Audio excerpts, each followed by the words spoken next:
Svätý Michal Archaniel má podľa svätého písma 4 úlohy. Jednou z nich je aj váženie duší, podľa ktorého sa rozhodne, či duša putuje do neba alebo do pekla. Práve tento výjav môžete vidieť na fasáde kaplnky svätého Michala v Košiciach. Nie náhodou bola kaplnka zasvetená práve Archanielovi Michalovi. V 14. storočí, keď kaplnku postavili, obklopovali ju cintorín. Ešte aj dnes by ste v priľahlom parku našli pozostatky stoviek ľudí. Staršie kosti sú uložené v jej kostnici.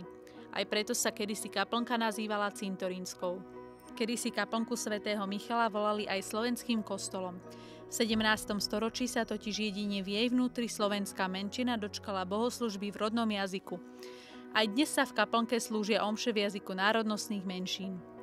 A takto vyzerá najstarší erb Košíc. Originál je z roku 1369 a vernú kópiu nájdete nad vchodovými dverami do sakristie. Erb bol prvým v celej Európe, ktorý udelili právnickej osobe, teda mestu. Spolu s erbovou listinou Armálesom tak dokazuje významné postavenie mesta v čase Uhorského kráľovstva.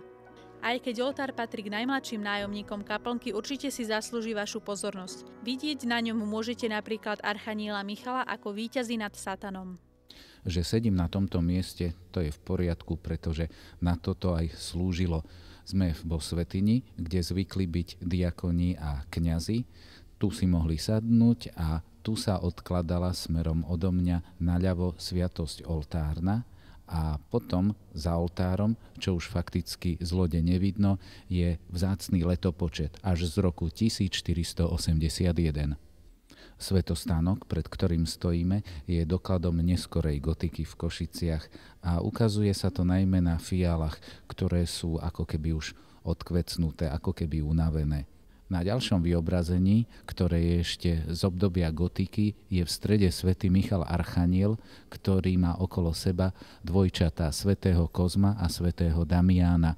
Títo liečili ľudí a zároveň ich aj obracali na kresťanstvo. Ak si kaplnku obídete, aj zvonku nájdete 17 náhrobných kameňov z pôvodného cintorína. Do stien boli zabudované, aby sa zabezpečilo ich uchovanie pre ďalšie generácie. Kaplnka bola spolu s domom svätej Alžbety a Urbanovou väžou v roku 1970 vyhlásená za národnú kultúrnu pamiatku. Neskôr v roku 2006 získala cenu Fénix za najlepšie zrekonštruovanú stavbu roka. Jej návšteva je teda ideálne stráveným popoludním v historickom centre Košíc. Anita Čurneková, Fakulta masmédií, Paneurópska vysoká škola.